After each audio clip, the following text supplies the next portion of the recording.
Laporan resmi keluarga kini menjadi kunci utama polisi untuk membongkar seluruh teka-teki kematian Sutrimo. Apakah murni karena penyebab medis atau ada unsur intervensi lainnya? Namun seberapa besar peran Febrio Adiono sebagai saksi kunci dan apa langkah taktis yang harus segera diambil oleh penyidik kepolisian?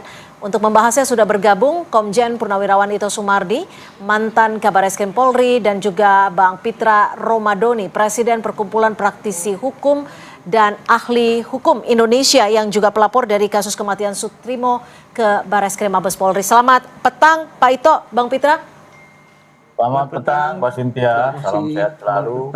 Ya, salam sehat selalu untuk kita semua. Saya ke Bang Pitra terlebih dahulu. Bang Pitra, Anda melaporkan kasus kematian Sutrimo ini ke Bareskrim Mabes Polri. Landasannya apa? Dan apa yang diharapkan dari laporan ini?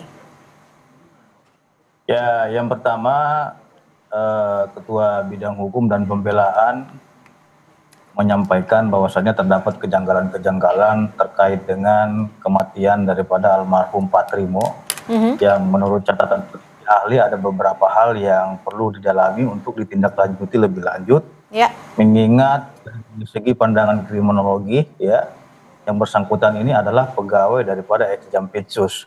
Kenapa pada waktu hal yang bersamaan juga terjadi musibah terhadap Pak Trimo ini. Nah, di mana kita ketahui bersama bahwasannya yang bersangkutan ini kan sudah pulang kampung, kan begitu. Tetapi informasi yang kami dapatkan, yang bersangkutan disuruh tiba-tiba berangkat lagi untuk ke Jakarta. Nah, sampai di Jakarta itu ada beberapa yang menjadi temuan kami yang merupakan sangat janggal ya untuk didalami, yaitu berupa formulir kronologis yang ditandatangani atas nama Febrio Adiono. Formulir? Dalam formulir kronologis yang ditandatangani Febrio Adiono, ya, temuan kami di situ kami dalami, di situ dituliskan bahwasannya tanggal 23 bulan 7 2024 di sini ditulis ini 2014 ya, tapi seharusnya di sini ada 2026. Gitu. Ini dibuat yang bersangkutan jam 3.20 ya, lokasi tempat kejadian Keramat Pela. Nah, jadi yang bersangkutan menerangkan jam 3.20 yang Pak Trimo ini sedang tidur. Berarti kan yang bersangkutan ini tahu betul banyak jam berapa tidurnya, jam berapa beliau jalan dan lain-lain. Maka dari itu yang bersangkutan menerangkan sekitar 6.37 itu Pak Trimo ini menelepon yang bersangkutan. Langsung saja poinnya. Poinnya adalah terkait dengan kejanggalan-kejanggalan tersebut, kita meminta bahwasannya almarhum ini harus dilakukan ekshumasi untuk otopsi. Baik. Ceritanya ya, kematian ini sangat janggal sekali seperti itu. Pak Ito, artinya sekarang ada 2 laporan yang masuk dari pihak keluarga ke Polresta Banyumas dan juga dari Bang Pitra dan kawan-kawan ke Bareskrim Mabes Polri. Apakah laporan ini setidaknya bisa membuka untuk penyelidikan baik mulai dari ekshumasi, otopsi dan proses-proses lainnya, Pak Ito? Ya, saya kira apa yang disampaikan Bang Pitra itu kan kepedulian daripada masyarakat yang peduli hukum ya. Selain itu ya alhamdulillah keluarga saat ini sudah melaporkan ke Polres Banyumas. Sebagaimana kita ketahui saat ini kan muncul spekulasi ya yang beredar di masyarakat yang tentunya ini pun juga perlu ada satu kejelasan. Karena bagaimanapun juga penyebab kematian daripada almarhum Sutrimo ini kan harus didalami dengan forensik kedokteran atau scientific crime investigation. Nah selama ini kan tidak dilakukan. Kemudian meskipun di dalam KUHP ya KUHP itu aturannya tidak mensyaratkan izin mutlak ya dari keluarga, tapi hanya kewajiban pemberitahu dari kepolisian ya. Di sini kan yang ingin dicari oleh pihak penyidik adalah penyebab kematian, cara kematian dan waktu kematian. Nah tadi sudah ada masukan-masukan dari Bang Pitra, itu pun akan sangat membantu nanti untuk dalam proses pendalaman ya. Tapi kan kita tentunya belum bisa menentukan apakah yang bersangkutan itu atau almarhum itu meninggal secara wajar atau tidak wajar sebelum dilakukan ekshumasi. Nah, berkaitan dengan ekshumasi ini, Pak Ito, maaf saya potong, ketika laporan sudah masuk, kapan setidaknya, apakah memungkinkan untuk dilakukan ekshumasi? Ya, segera. Sangat memungkinkan, Mbak. Ya, karena kan ekshumasi itu juga harus ada dokter yang forensik yang mendampingi, ada pengamanannya, ada keluarganya, termasuk daripada pengamat independen. Misalnya di sini Kompolnas ataupun daripada Komnas HAM, karena kita juga tidak ingin, karena ini kasusnya ini kan kasus besar yang menyangkut kepada kasus besar, kita tidak ingin ada dugaan-dugaan terjadi rekayasa daripada penyidik. Jadi saya kira ekshumasi harus segera dilakukan, dan tentunya kita tinggal menunggu saja apakah penyebab daripada kematian tersebut, caranya bagaimana, kemudian waktu kematiannya kapan.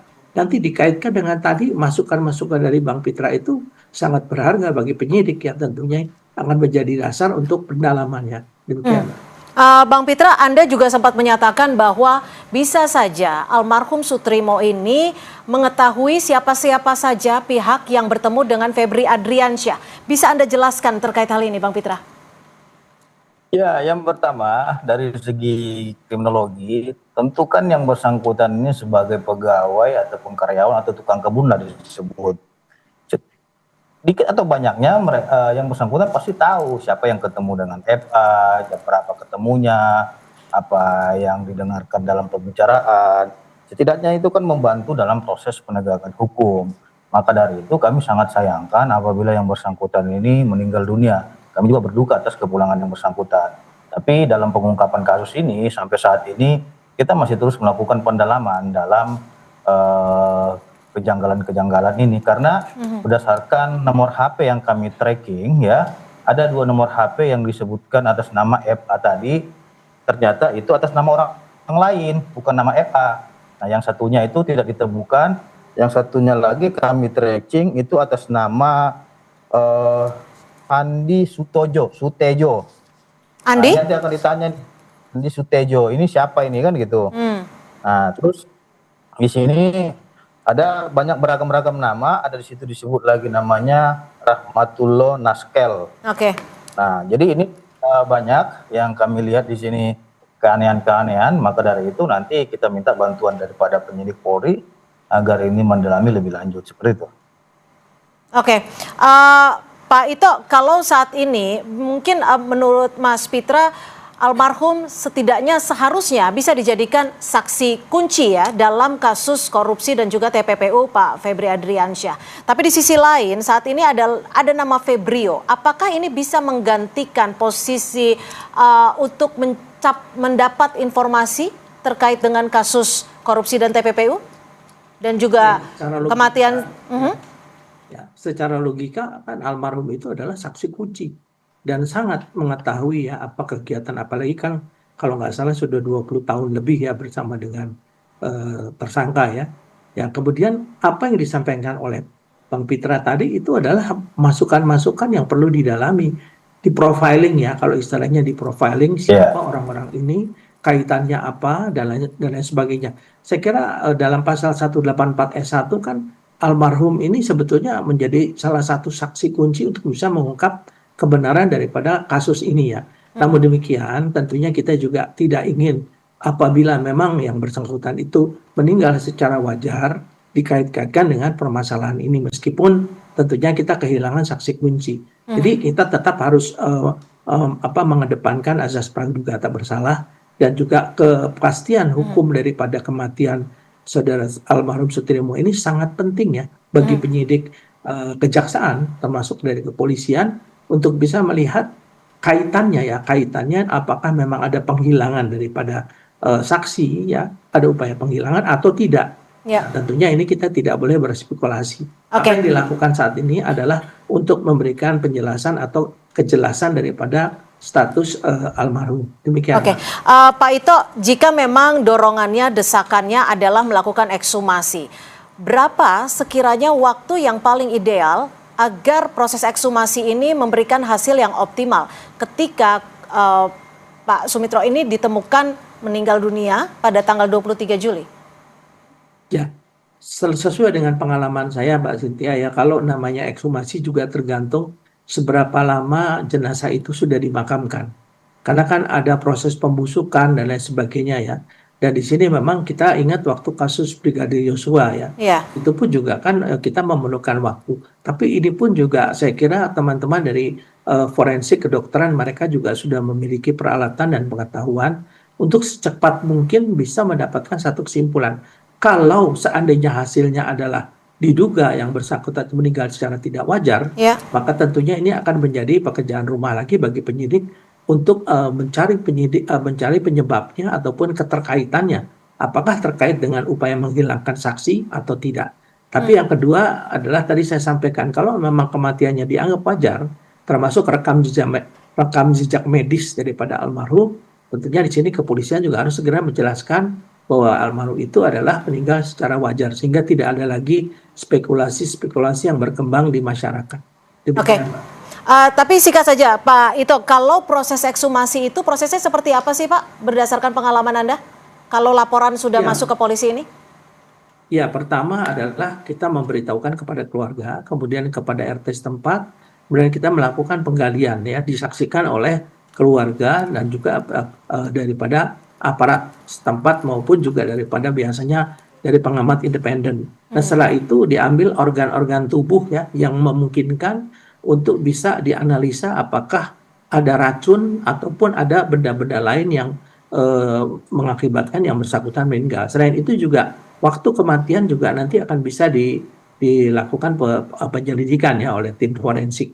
Dan juga caranya, kalaupun memang itu namanya racun, maka bagaimana caranya racun itu bisa masuk dan lain sebagainya. Dan itu biasanya memerlukan waktu paling tidak seminggu sampai sebulan ya Mbak ya, pengalaman daripada kami. Tapi saya yakin dengan peralatan yang ada itu akan bisa secepat mungkin agar spekulasi yang ada di masyarakat bisa segera dinetralisir ya. Oke.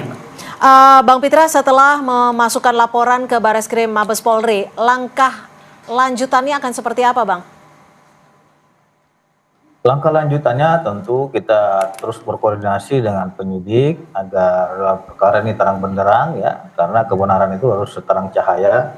Terus yang menjadi catatan kami adalah bahwasanya telah banyaknya beredar informasi dan pemberitaan sampai sekarang mengapa hingga saat ini keluarga belum menerima sejumlah barang pribadi almarhum seperti telepon genggam, kartu ATM, dompet dan pakaian. Saya kira ini adalah hal-hal yang harus diperoleh oleh keluarga untuk pembuktian nanti, karena itu konfirmasi dari mana Bang? Anda memperoleh informasi bahwa semua barang itu belum ada di keluarga?